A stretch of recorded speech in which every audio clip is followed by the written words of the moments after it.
before the KGB, there was the NKVD in the 30s that was responsible for murdering hundreds of thousands of people. Like the pogroms and stuff? No. Pogroms were ethnic, anti-Jewish for the most part, riots. Right. No, this was the Great Terror during the 1930s that Stalin launched against real and imagined opponents in order to bring the country completely to its knees.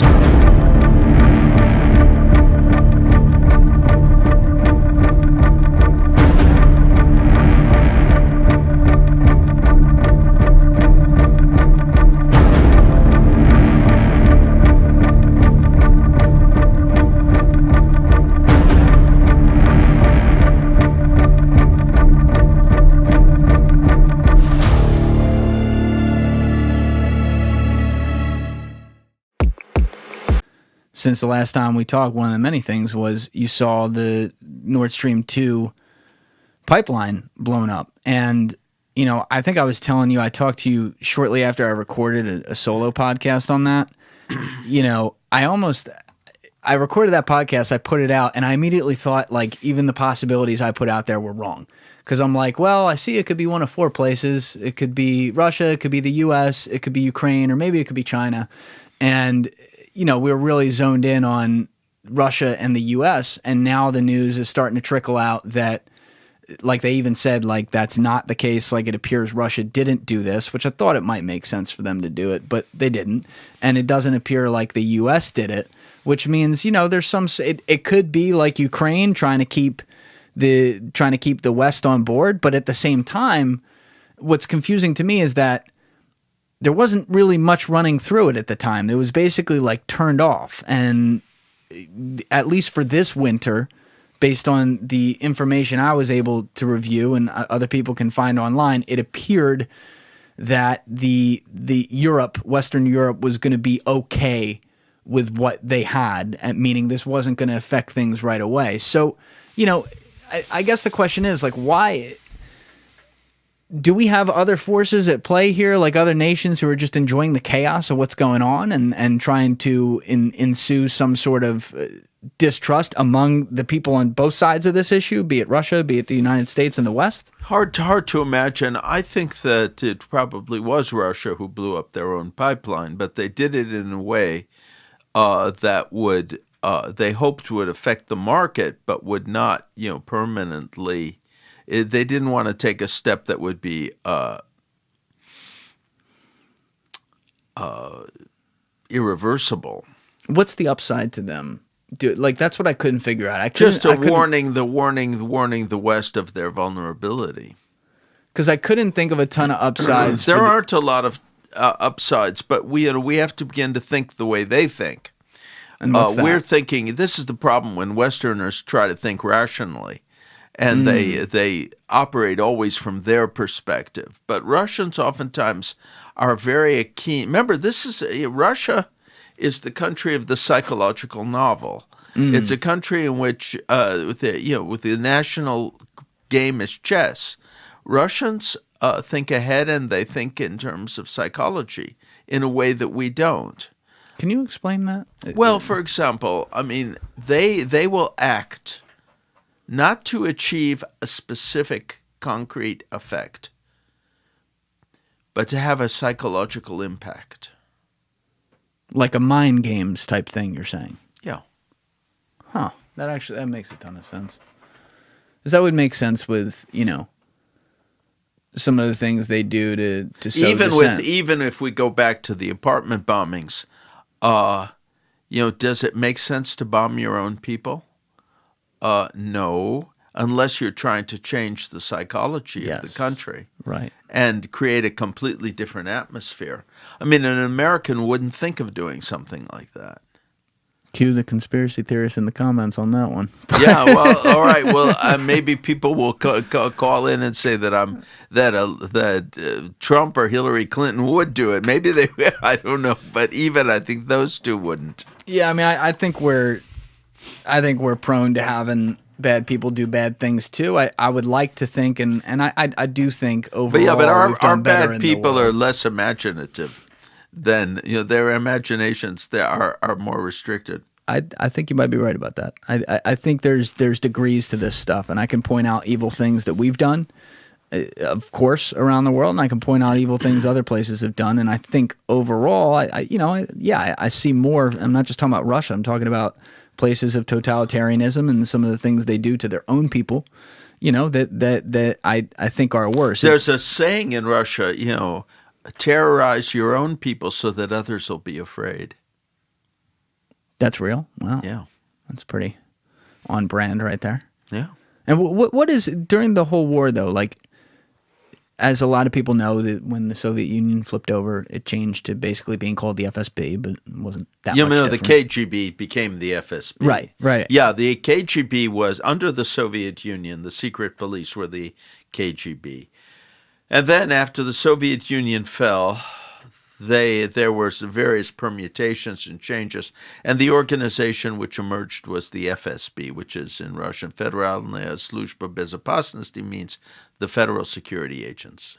So they effectively were the byproduct, the afterproduct of the KGB, kind of like name change and name only type deal, doing a lot of the same things. Now, a lot of the same things, but they were different too, because the KGB was an ideological organization that believed it was spreading socialism, and they were actually very clever.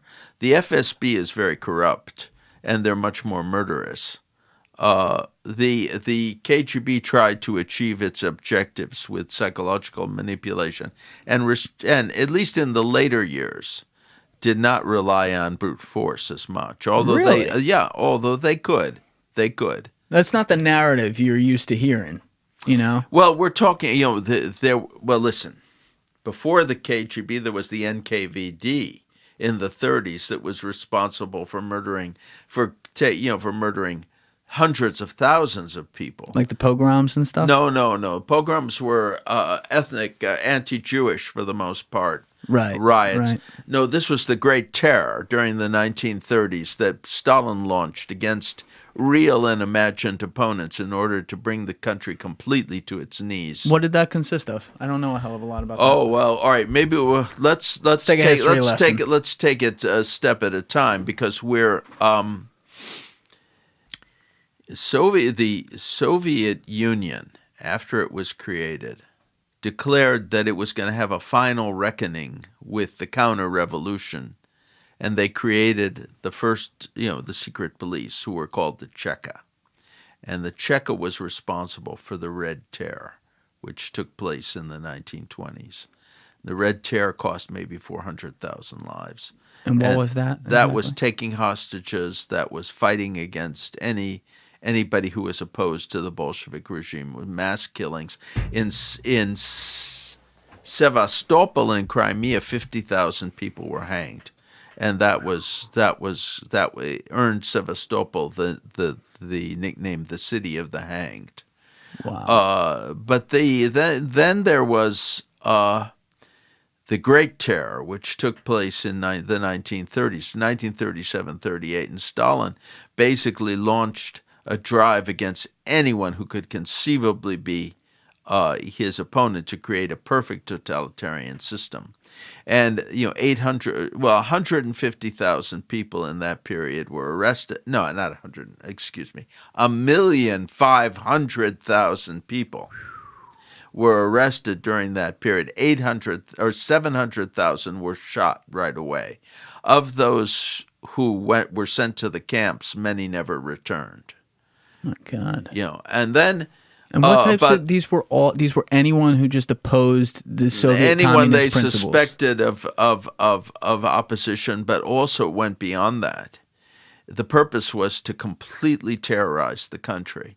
So, let's say that you had studied in Poland as a graduate student, okay?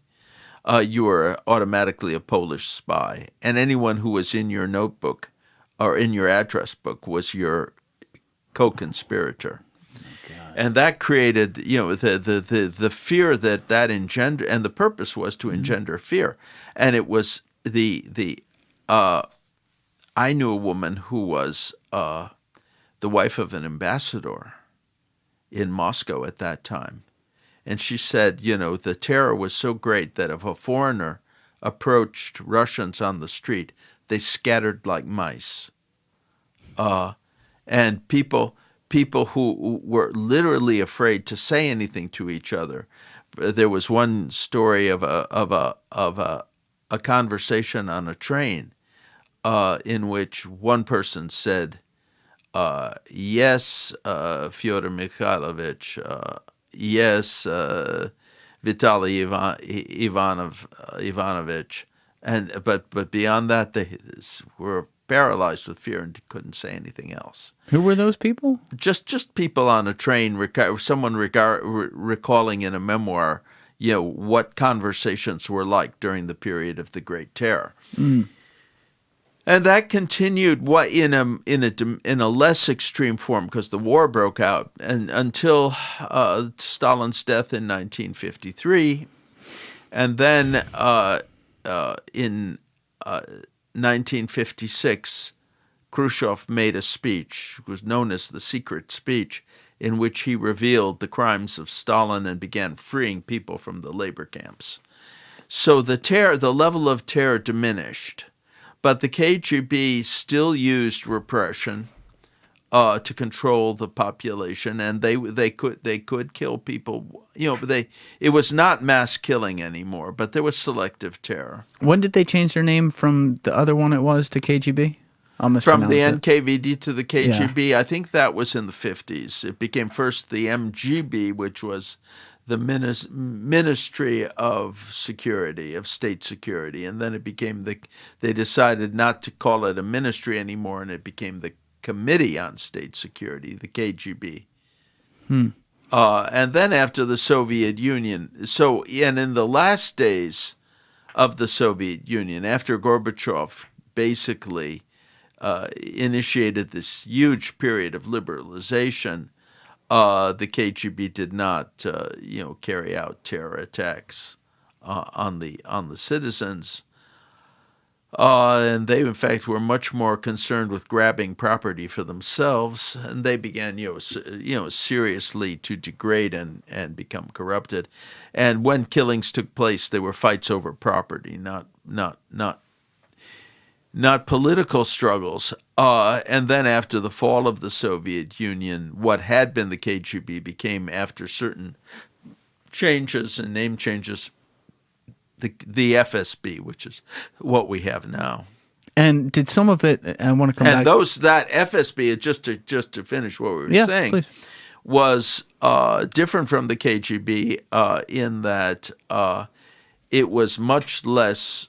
The KGB in the latter period, for example, when I was in Moscow, was much more concerned to use psychological, control over people. But the FSB inherited that, but they, even though they became rather murderous because they were also fighting for money and property, but they never lost the concentration that had become traditional on psychological manipulation. So, in the case of the apartment bombings, they combined, a horrific crime, yes, with a psychological objective. The idea to terrorize the population and create the conditions for Putin to come to power.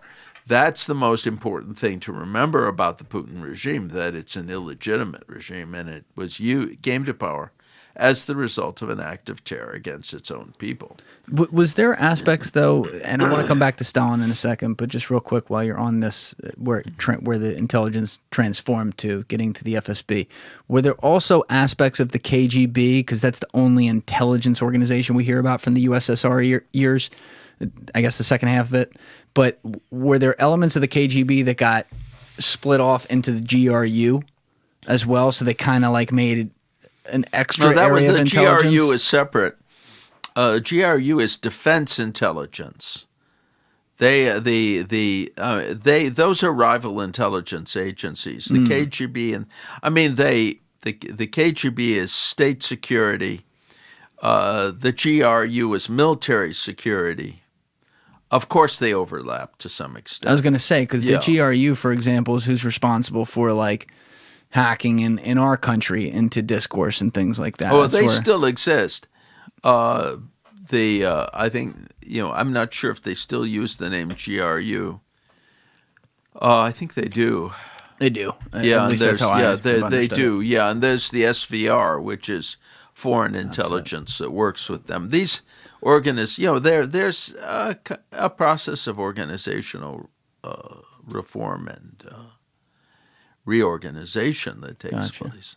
Yeah, it's interesting though to hear about Stalin though, because as we've mentioned earlier on, you are a true historian of the entirety of the Soviet Union and how it got to where it did, and then how when it was supposed to change over it did, but it didn't. They kept a lot of elements, which we'll talk about. But it's such a hard moral thing for me to think about in hindsight, in that we already used the example in something else today about like Neville Chamberlain bowing to Hitler and what that did to the world. But when we went to beat Hitler, who we can all agree was a horrible dude and did these awful things to human beings, we also partnered with a guy who did a lot of these things too. Oh, absolutely. Absolutely. Stalin, the more I hear about him, I mean, this was a murderous, awful guy. And so I kind of struggle with that in hindsight, in the sense that it's almost like we batted 1 for 2 when we did that war. And it's not to take away from the importance of what we did, and not just us, but all the Allied powers in preserving a free world to exist within parts of the planet after that, obviously. But that set off a Cold War because the person in this case in particular who's in charge there was the same. Well, yeah, I mean, these were 2 totalitarian regimes, and people, particularly in Eastern Europe, point out that communism claimed more victims than Nazism, partially because they had more time. Yeah. But the special horror that is reserved for Nazism is that Nazism was murder as an end in itself. Yeah. The communists killed, but they killed in order to create what they said was a workers' paradise, or a just society. The numbers were astronomical in both cases, but the idea of simply murder, the Nazis elevated murder to the highest principle and the highest goal of politics, whereas once the Soviet regime was established, and once it no longer was fighting against various enemies, the mass killing stopped. Mm. The goal was not to kill, but rather to create a certain type of society. In the case of the Nazis, the killing would have never stopped. But because once they had finished with the Jews, the next target was the Poles. And then even those people even Germans who were mentally handicapped so it was an extermination machine set in motion by one basically gifted psychopath. It doesn't. My only issue with that is I agree with you on Nazi Germany and what that was. I think that it's been well documented pretty easily. And there is the element that, like, yes, Stalin did kill Jews, for example, people on the basis of their background, their ethnic background. But it seems to me like Nazism was more to preserve ethnic and racial insanity tied to their identity as a party of their country, whereas it was the same thing in Russia, except it was more to preserve political identity. So how would they, I don't know, Stalin died, I guess, in like 1953 or something, but let's say he had lived another 20 years, and I'm not sure this is what you're saying, but correct me if I'm wrong here, it's like, you think the killing would have stopped at some point where he said, okay, we're good? It doesn't seem to me like that was on the table. Stalin was constantly looking for new. In fact, he was on the verge of of deporting and exiling the Jewish population of Moscow when he died, and those plans were dismantled. And but the level of murder on the level of the Great Terror, there were periodic purges to kind of reinforce his hold on power, rather than because he needed to carry out these purges. Well, what about at the very beginning, too? Like, he became this guy. He became the longtime leader of the USSR. Yeah. But, I think sometimes we forget, at least in America, we forget about that part of history of, like, how it began. I mean, this thing was, you had Tsar Nicholas and his family essentially as royalty in charge of the country up to 1917, and then they were rounded up and executed by communist rebels who formed the USSR. But, was there... You're talking about filling us in on the history of the 20s and 30s in particular, and these various mass killing machines that went on. Yeah. Obviously, the government had control of the media. They could suppress the spread of news, but they're still taking, as you said, 1.5 million people just for that one program. Those people have family, people talk and stuff. Like, based on when the USSR formed or started to take over in 1917 with communism, like, how long was it before there was a serious societal-wide backlash against it versus a lot of people were just like, no, this is kind of cool. Like there was never a backlash against it until a significant backlash until Perestroika and Gorbachev began to provide truthful information, because the combination of propaganda and fear was enough to and also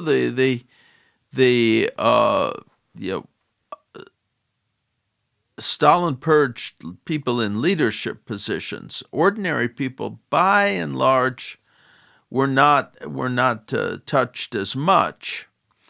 And it's unfortunate characteristic of Russian people that they have a vision of government as a force that terrorizes, and a strong government is a government that terrorizes a lot. This was the case in their attitude toward Ivan the Terrible, who was very popular among Russians. When was he? Well, that was 19th the century? 16th century. Way long back. time. Yeah, way back. But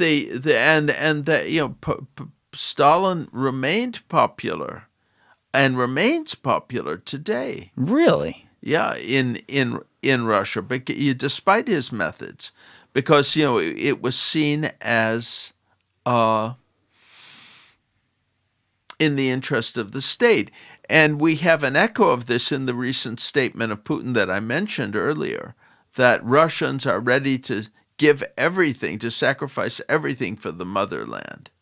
In other words, it's a very warped situation in which they so identify with the state and so little with their own individual dignity that they consider it normal for people to be killed in the interest of the state.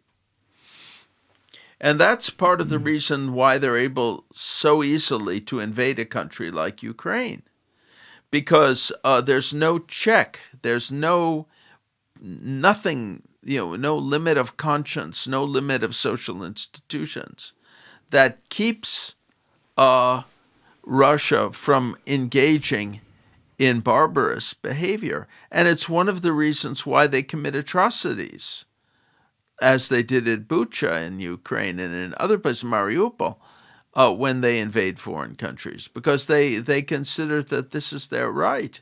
There was a young Russian officer expressed the point of view when he was, when he talked about, his role in the war in Chechnya. He said that I answer for my men, my platoon. I don't answer for anyone else. If there's a sniper on top of a building I call in artillery strikes on the building in order to destroy the sniper, even though I know there are civilians living in the building. If people are unhappy about that, they should, take their complaints to the people who cooked this kasha. In other words, the people who created this situation. My job is to destroy the sniper. The fact that, there's civilians, including old people, women, children, and so on in the building that I'm going to blow up just so that the building collapses and the sniper is killed, that's their problem. Thank you for watching the video, guys. Please hit that subscribe button and check out this clip's full podcast episode by clicking here or in the description below.